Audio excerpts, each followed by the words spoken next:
Boundaries. How to set, maintain, and defend them. Now, if you've reached a point in your life where you've been more of a doormat than a human being, or you're frequently described as being too nice, then you are in the right place.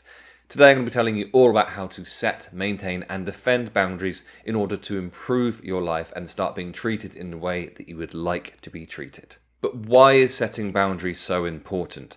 Well, let me explain by telling you about the boundaries which you have set in your life already, perhaps without even realizing it. So wherever you live right now, whether you're renting that place, whether you own that place, the place in which you live, imagine coming home one day and there's just someone sat on your sofa eating some cereal. Obviously, you'd be freaked out, but instantly you would say, hang on a minute, this isn't right. That person needs to leave. And this is because you have a boundary set up with regards to your house. It's your sanctuary. It's your place of comfort and safety. And only the people that you want to come into that house are allowed into that house. So you'd quite rightly ask them to leave. That is a solid boundary you have set in your mind already, that you only let certain people into your house, your flat, or wherever it is that you happen to live. That is a boundary you have in place already. Now, it's just a case of putting a boundary that strong into other areas of your life as well. So you are capable of setting boundaries. That's my point. So what is the definition of a boundary? Well, for me, it's a red line that you have drawn around a certain thing. It isn't to be crossed by anyone. It doesn't bend. It doesn't break. And it only moves if you decide that it moves. Here's some examples. Example 1. When I'm in a relationship with someone, the only person that my partner is allowed to be physically intimate with is me, and no one else, and there are no excuses. Failure to live up to this will result in the end of relationship. Example 2. All human beings are equal regardless of race, gender, sexuality. If you talk in a derogatory way about other people in my presence, then I will tell you quite clearly that I will not accept hearing that. Continuing this will result in me no longer wanting to communicate with you. Example 3. At times I get emotional and I need time and space to process my emotions, so I demand to be listened to with regards to this. Failure to give me the time and space that I ask for will make me very unhappy, and I will tell you that this makes me unhappy. Notice in all of those 3 examples that there's no wiggle room though. It's very, very clear exactly what the boundary is, exactly what will happen if the boundary is not lived up to.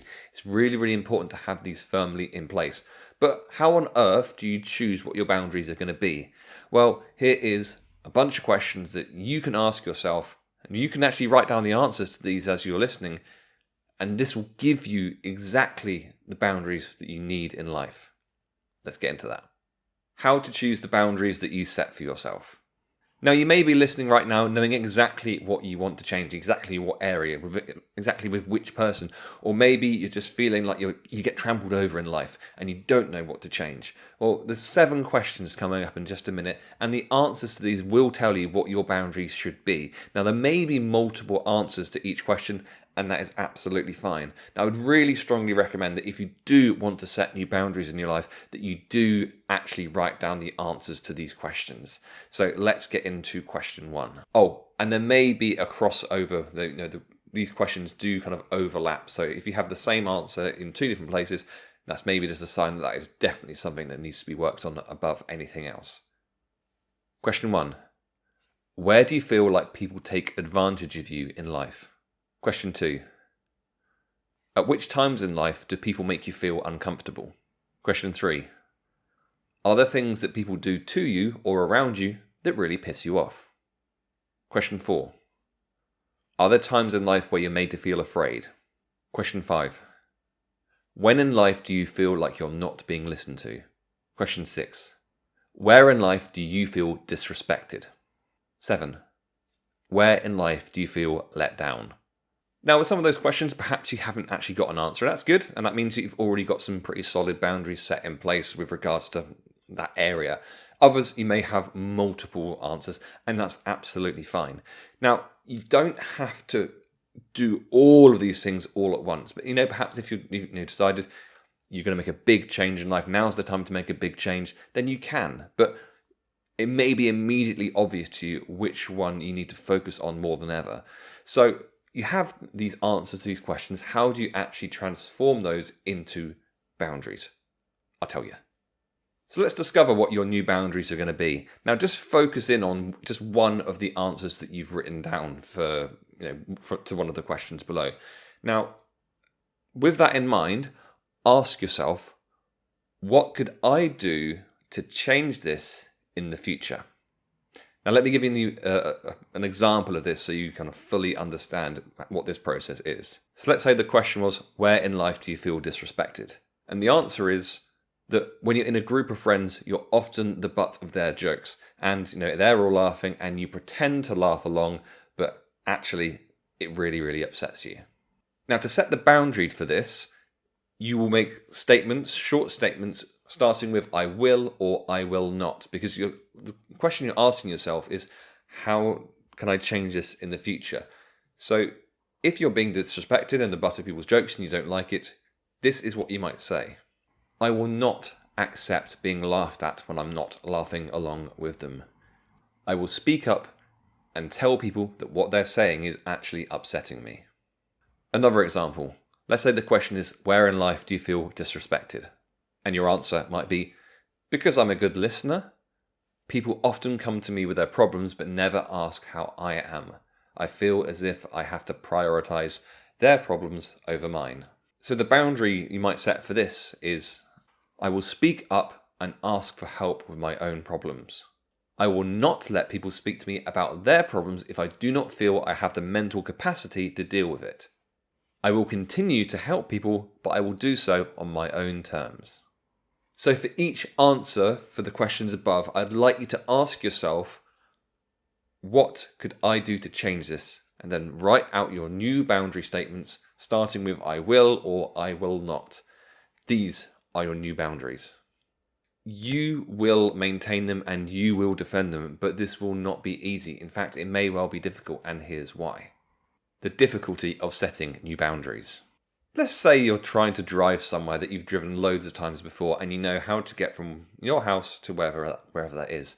Now, as you're driving there, all of a sudden there's roadworks or there's a diversion or there's been an accident or something and you have to go a different route. And you may still get to the place that you're trying to get to, but it may take you way, way longer. Now, how does that make you feel? It tends to make people feel pretty frustrated because it's something they weren't expecting. They have to make a change when they knew what they wanted to do. This is exactly what it's going to be like setting new boundaries. So let's say that in your job, perhaps you're a little bit of a pushover and people come to you and ask you to do work for them because it might not be your job to, but they know that if they ask you, you're too nice to say no and you will do it for them. So they will come to you and say, can you do this for me? And let's say your new boundary is saying, I will not do work for other people. Then you say, I'm not doing that, I'm afraid. Now, this is going to frustrate them just like an unexpected diversion is going to frustrate them. And they may get annoyed and they may get frustrated and they may get angry at you. That's okay for them to get angry. That's not your problem. You have set yourself a new boundary and it is going to annoy people. But that annoyance is not going to last forever. Let's say that in the road example, let's say that road closed forever. Eventually, they find a different way around and they reach a slightly different destination. But they have to do it differently because you have your own boundary and you have your own terms in which you are going to be living your life. So there will be frustration aimed towards you, but it won't last forever. I mean, we could decide just to go, oh, okay, you know what, it's just easier for me to just remove the diversion sign, let them just drive straight over the top of me and get to where they want to quicker because, it's just easier. But why would you want to do that? Why would you even be listening to this right now if you had any interest in that continuing to happen? Because that is what you've been doing for however long. And where has it got you? It's got you to the point where you're now listening to me talking about how to set new boundaries. So unless you want to come back and watch this video again in a year's time when you realise that, oh, I perhaps should have listened in the first place, then don't move the road sign. Don't let people drive all over you. It's up to them to find a new way around, not to drive straight over the top of you. So expect questions about why this is different, expect people to get a little bit annoyed, and expect people to simply try asking again and again and again and again. The boundary does not move. It is a red line. It doesn't bend, it doesn't break. It is vital, no matter what they say, you continue to hold that boundary firmly in place. They will eventually find another way to get their work done in the example that we used. And importantly, you don't have to apologise for not doing things or now doing things. It's not up to you to apologise for anything. There's no, oh, I'm sorry, I'm not doing it for you. You don't need to apologise. You haven't done anything wrong. For more on not apologising, there's a link to a video below about how to stop saying sorry so much, so do please check that out. Oh, and you don't have to explain this boundary to anyone either. It's your thing. You've just decided to do different things differently. Now, you have decided to do it differently for you. Now, this may make other people's lives more difficult, and that might not make you feel great, but it's making your life easier. Now, for how many years have other people made your life harder by putting expectations and work or whatever it is upon you? They haven't thought for a second about the fact it's made things harder for you and easier for them.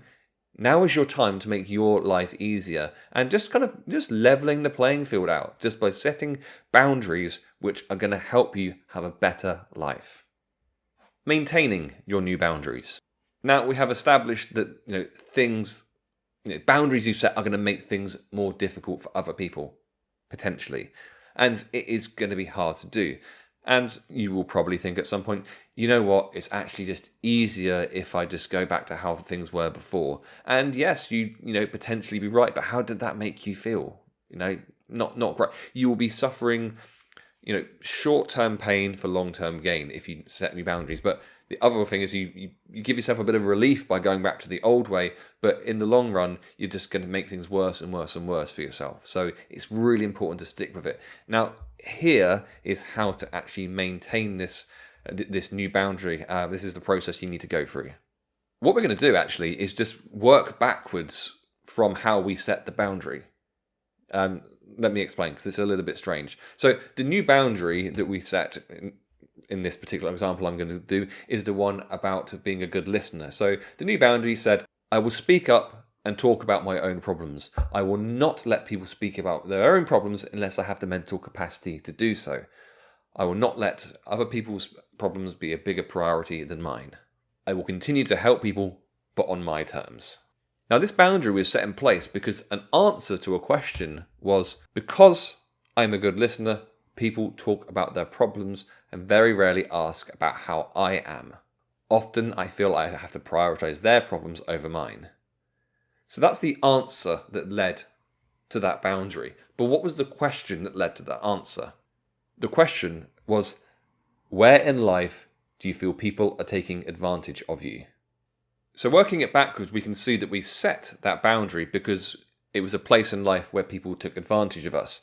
So now we can say to ourselves, if we're wondering about, maybe I should just go back to the old way, because we worked this backwards, we can see why we set the boundary in the first place. So we can say to ourselves, if I let this boundary break, I will be letting people take advantage of me. Use this line, use this statement to maintain that boundary when you're thinking about letting it go because it's easier.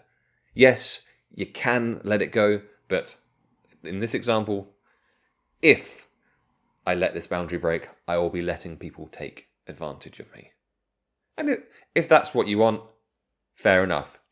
Don't complain about it anymore. People are going to take advantage of you, stop complaining. Or you set the boundary and people stop taking advantage of you. It's your choice. I'm not your supervisor.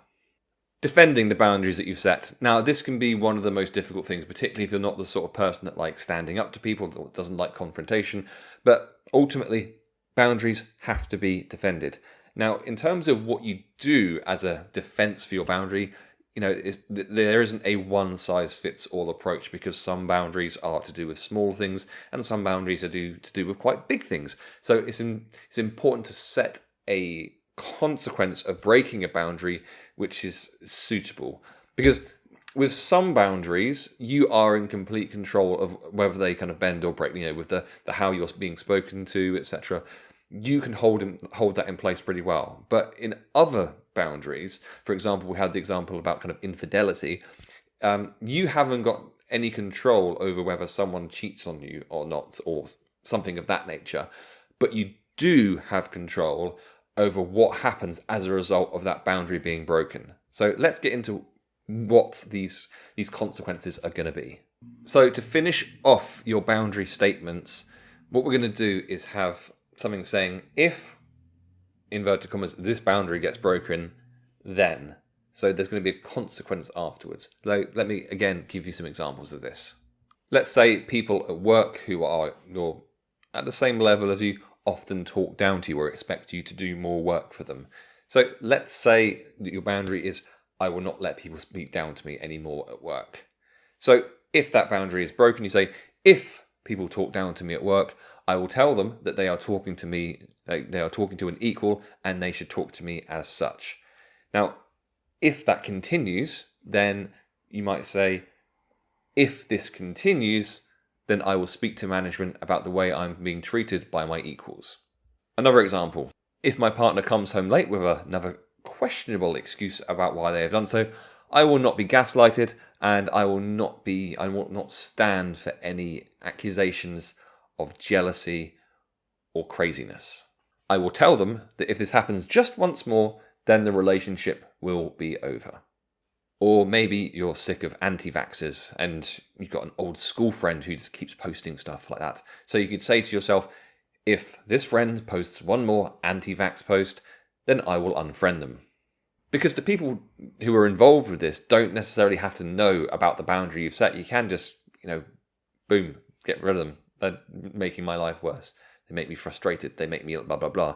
And you can just have a boundary. We go, okay, well, if I see one more post about that, if I hear one more thing about that, you know what? I'm done. Go. Bye. See ya. You have to decide yourself what you think is a suitable response if a boundary gets pushed or broken.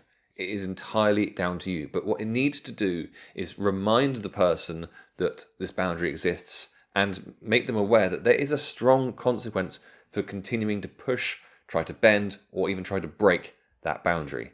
But it's up to you to decide what that is. Now, I appreciate that the sort of people who become human doormats may be struggling with issues such as self-confidence or self-esteem. So if you look in the show notes, shall we say, if you look in the notes below, you will see links to a series about self-confidence. There's some videos about self-esteem. So do please check those out, because they can, as a holistic approach to all of this, if you want to set boundaries, you're going to have more confidence perhaps. So allow me to teach you how to be more self-confident as well. So do please check that out. Life without boundaries would be an unqualified mess, whereas life with healthy boundaries demands respect, demands that you are treated with respect. So which do you want to choose? To even be here right now listening to this, you're at a point where you've decided that you want to make changes in your life. And that's a really strong, big first step, because you could be still sat somewhere looking at something entirely different, but you're here right now listening to this, so that shows that you do want to make a change. So that's a big first step. Changing boundaries will change your life, and that is okay. Taking control of your own life and your own situation is a really powerful and healthy thing to do. It is going to change your life so much, and it's going to be in a very, very beneficial way. You will actually start living life on your own terms. And why on earth would you not want to do that? Now, if all of this seems a little bit intimidating to do by yourself, then that's completely understandable, because it is a big change setting these new boundaries. So if you'd like to jump on a free online call with me to discuss this or anything else that you think I might be able to help with, then do please click the link down in the show notes, and you can book a free one-on-one call with me, see if I'm the sort of person that might be able to help you make big changes in your life. Or just, hit the follow button, hit the like button, and keep listening for more details on how to improve your life. Do check out my other videos and subscribe. Thanks for listening, and I'll catch you again soon.